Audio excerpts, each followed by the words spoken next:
He grabbed me by my waist and threw me on the top sink. I'm like, for one, bitch, hold on, slow down. There's stalls everywhere, and you want to do this right here on the sink. Then I started throwing up. And that's what got scary. We was young, we was dumb, and we didn't have a condom. So we're gonna hop right into this because, you know, I'm not trying to like draw this out.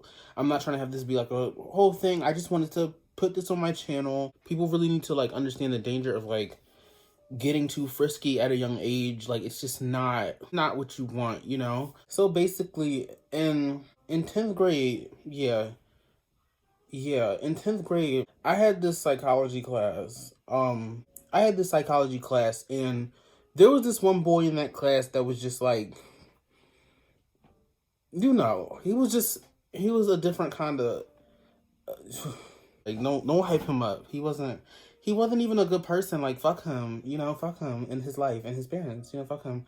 There was this one boy in, you know, he used to really chat me up. He used to hype me up all the time.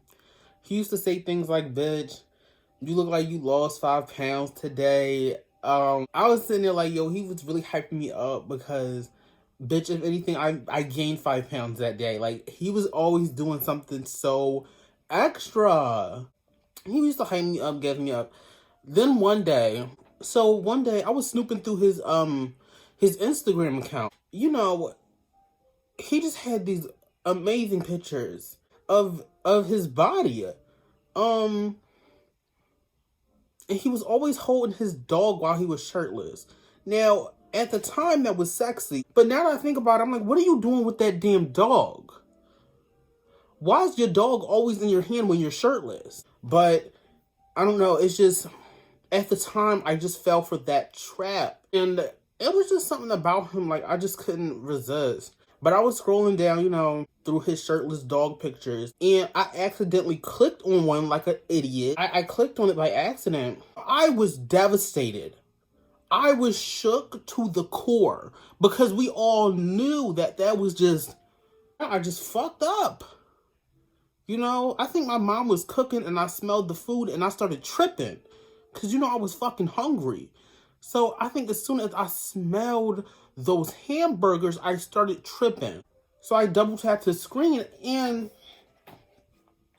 I just didn't know what to do.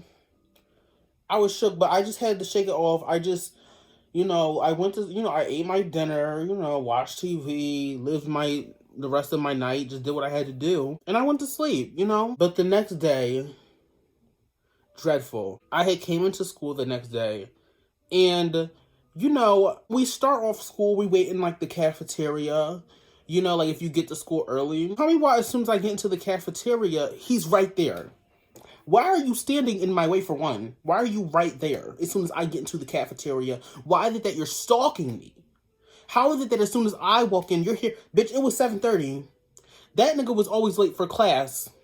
How are you late for class every day, but now you're here early? He knew what he was doing.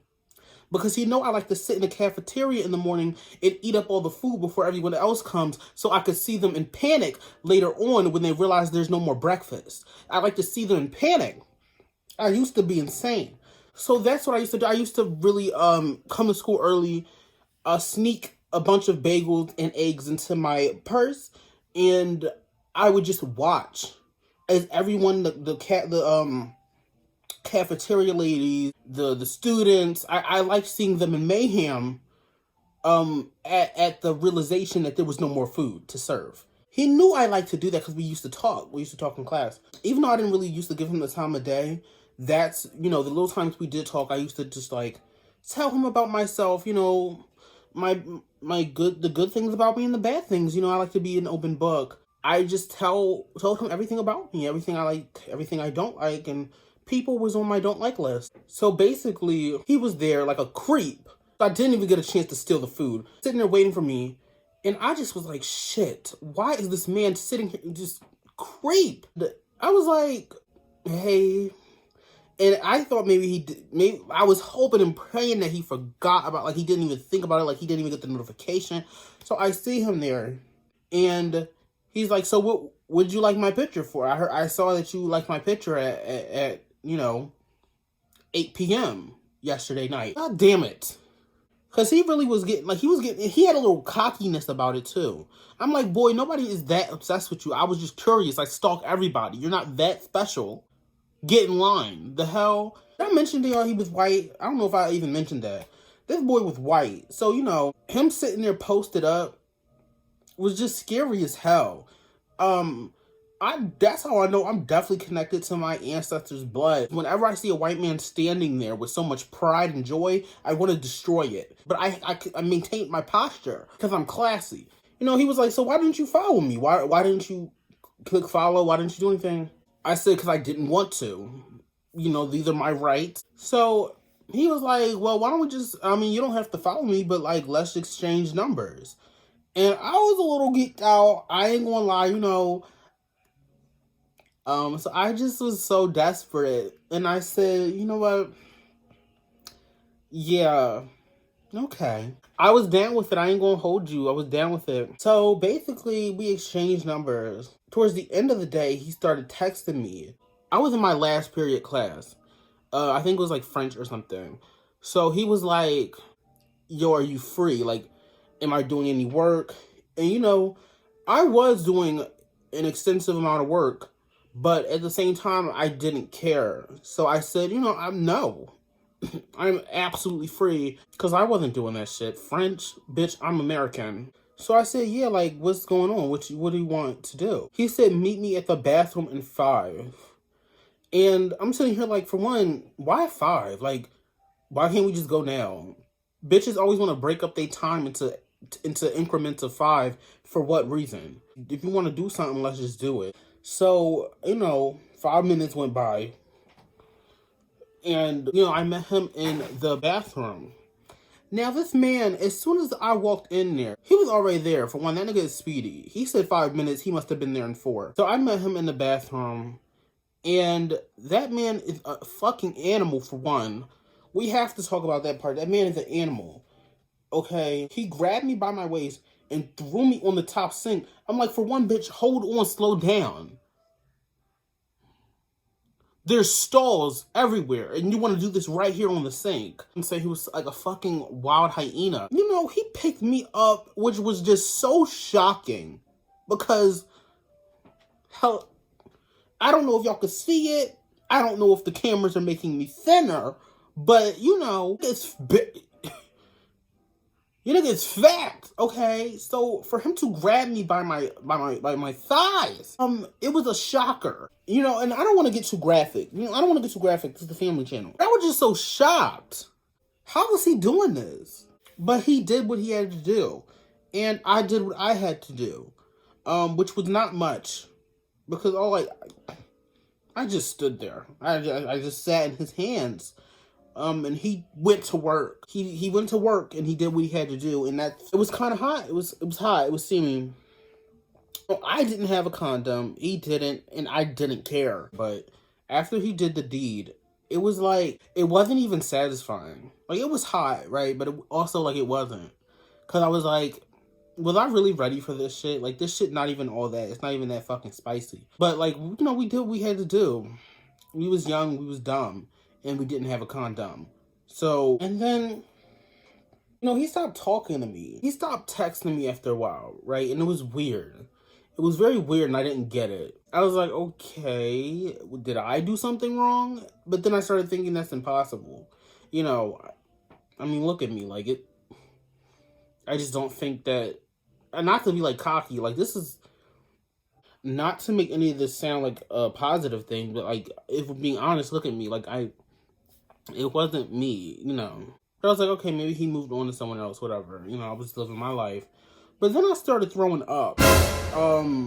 And that's what got scary. It was a lot going on. I just felt not right at the time, I was always asking my teachers to go to the bathroom so that I can handle myself. It was a lot going on. So I went to Rite Aid after school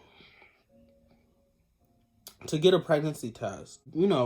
I just was ready. I was like, let's just go home. Let's buy the pregnancy test. Let's go home and let's just figure this out. At the time, my parents they're not involved in this story at all. They're not involved in the story at all because at the time they were focused on like doing meth and, you know, they were addicts, very much drug addictions and stuff like that. So they weren't really invested in my life, which was fine because I wasn't invested in theirs either. They wanted to be cracked out. They could have just said so, and not try to sneak it. Because, I mean, how do you sneak being a meth addict? Like, it's so clear. We all see it, Dad. We all see it. So. So it was just insane. So I got home and I took the test. Point blank period. I was pregnant and I was pissed. It was honestly so traumatizing because I did not want to be pregnant. That was 10th grade, so what was I? I was like 16, 17. I was like 17. Oh my gosh. I was just so fucking confused. Like, how could this happen to me? I mind my business. I'm so independent. So I didn't understand how that could even happen to me. Like, to someone like me, like, it was so weird. It was so weird and confusing. So, basically, I was ready to beat his ass. You know, I've heard things in the news about how men purposely impregnate women because you don't even need a condom anymore. Because when men don't want to impregnate you, they can just redirect their swimmers back into their body and just send like liquids in you, but never the sperm, like never the actual sperm, just like you know.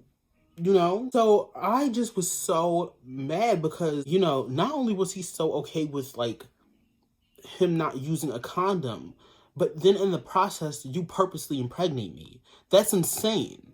And I just really had to reevaluate myself after that. I had to reevaluate myself. Because I was like, this is insane. What did I just let happen to me? Of all the boys I curved at this school, I let this one hit? His body was good, but his face was trash. Do I have no self-respect? These are the things I had to start questioning in myself. Do I have any self-respect? So it was just getting insane. I was like, okay. So this is where we are. So got on SEPTA and went down to his little disgusting ass crib. His crib was, for one, his crib was crunchy. This man denied all white stereotypes and said, bitch, rich who? Wealth where? Privilege who? No. His house was crunchy and disgusting. Cheeto crunches everywhere. It dried up cum socks all on his bed. Disgusting. This man was disgusting, and I still let him hit because I knew these things before we hit. By the way, I didn't mention those parts in the story because it was nothing really that spicy. I would just occasionally go to his house, but we never did anything crazy. We would just watch movies, you know, because his family was usually there. But like, I've been to his place before, and his shit was always disgusting, and I still let him hit. You know, he opened the door, and he just looked so disappointed to even see me. So I'm like, oh, this is going to be the worst conversation someone could ever conversate. So basically, I was like, I'm going to tell you this straight up. I'm not going to sugarcoat it. I am pregnant. And he laughed. He laughed. Not in disbelief. He believed me, but he laughed as if it wasn't his problem. And he said, we're not doing this. He said, we are not doing this. This man said, congratulations. And he was trying to close the door. I said, hold the fuck up. Congratulations. What the hell are you talking about? You can congratulate me and put it up for adoption. You can congratulate me when you take custody. You can congratulate me and we can sacrifice it to obtain wealth. And he said, yeah, this ain't a part of my plan. I got dreams, I got aspirations. And I said, bitch, I got aspirations too. You can't just sit here and say, oh, I got dreams, I got plans, and think that that's an excuse. So tell me why I was telling him, you know, I think I don't want to go through with this pregnancy. And he started tripping. And I said, wait, sir, how are you mad? This is the part that's how you know men are like crazy. How are you mad that I'm thinking about not going through with this pregnancy, but you can't fathom even taking care of the baby? It's not yours at this point. He was tripping. He was losing his fucking mind. He was slamming his hands and shit on the dining room table. Ah! you stupid bitch, you useless whore. He goes into his little white rage shit. And I was like, you know what? This shit is toxic. This shit is so toxic and just so disgusting. So I killed him.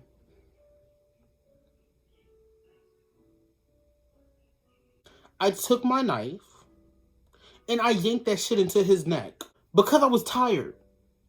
I was tired of the mess. You're gonna keep yelling? Baby, I'm bored. I'm bored. So after all of that mess, you know, I wiped off the fingerprints. I did the things I had to do. Wipe the fingerprints and put the body away and all that kind of stuff. Like, it's handled. The school had like a memorial and everything. But I started realizing, like, yo, I'm feeling mad better. Like, I feel so good. And I don't know if it was the adrenaline of just like ending his life, or if it was something that had to do with my pregnancy. So basically, I got tested again. I tested myself again. I got 2 more pregnancy sticks. And wasn't even pregnant. I wasn't even pregnant. So stupid. I was just so angry. I was like, yo, so I just wasted my time, my energy, and my fingerprints on some stupid shit? That was basically it. When life moved on and I'm here now. And I'm here to be able to warn these young people of like the risk that goes into just being so reckless and so just careless about everything. Because at that age, you think you're invisible, you think that you are untouchable, and that nothing can happen to you. Everything can happen to you. You are not absolved from this world's mess. You have to be responsible. So basically that was it. Wasn't much of a story time. I have so many more story times. I guess I just wanted to get this started on my channel. Get the story time ball rolling. So much more interesting stories than this. Like, this is like bottom of the barrel, bottom of the scratch. Like, this ain't even really anything. It was such a basic story. Thank you for watching. Live life, be brave, and don't swallow.